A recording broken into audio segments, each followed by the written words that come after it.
Just give people a little background into the history of Kettering. Thank you, Pimm. Kettering was founded in 1990 as a trade school for GM, and then eventually got changed to a university, and so there's quite a bit of historical background. It was founded by Charles Kettering and also Walter Chrysler, and the idea was to provide training for the technician and people who were working at GM at the time.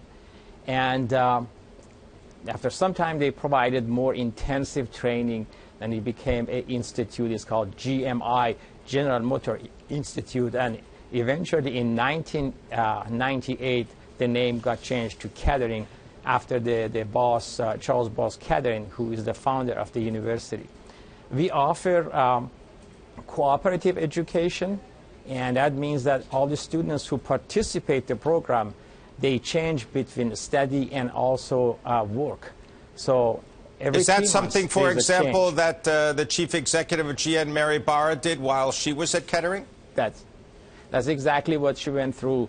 So she came to school for 3 months to the university and then went to work 3 months. So every 3 months she got changed, and then all the students are required to do this particular practice.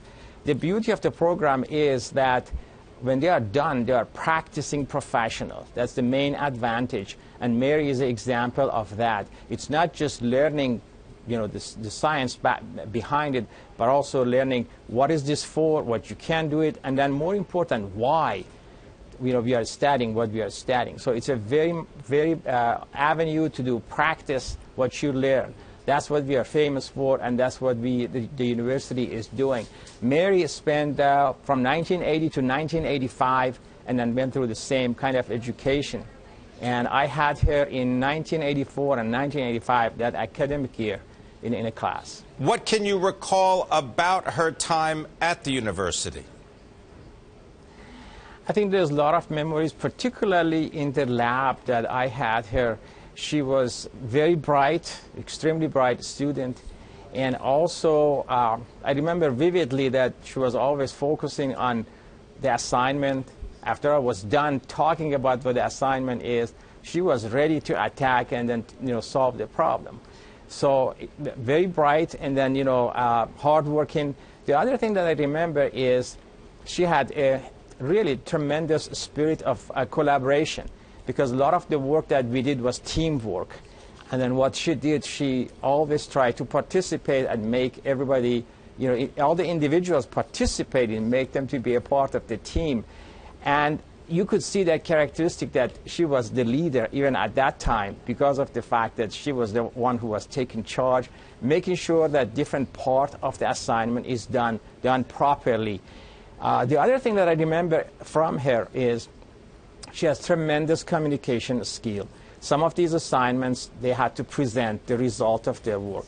And you could see that, you know, the way that she was articulating, it was there even, you know, at that time, you know, 30 years ago.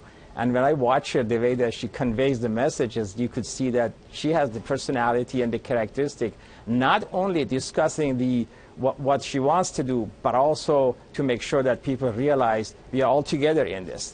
I think this is really amazing to see the transformation, you know, from what she learned in the school, and then she is applying it, and then what she has got. So it's really very energetic. She is a model for, I think, all the people who think it's difficult to reach high position, and she tried it, and it is just amazing, and then, you know, it's a great pleasure to see that she reached. I've got one question for you. I'm only going to give you 10 seconds. Are you surprised that Mary Barra is the first female chief executive of a major U.S. automobile maker? I'll tell you what, quickly, you know, I go in a class and I can pick maybe some of the one that they've reached there. Right. And I know she was one of them. But the point was, this is a pretty much male-dominated management, and for her to do it, and for GM to recognize she can do it, it is astonishing. And also, I'm very pleased to see that she got to that point. She deserves it. She's talented, and she has all the tools and skills to do the job. I was, to answer your question, yes, I was surprised. I'm pleasantly surprised that she was able to do it, and GM recognized all the skills and also the talent that she has.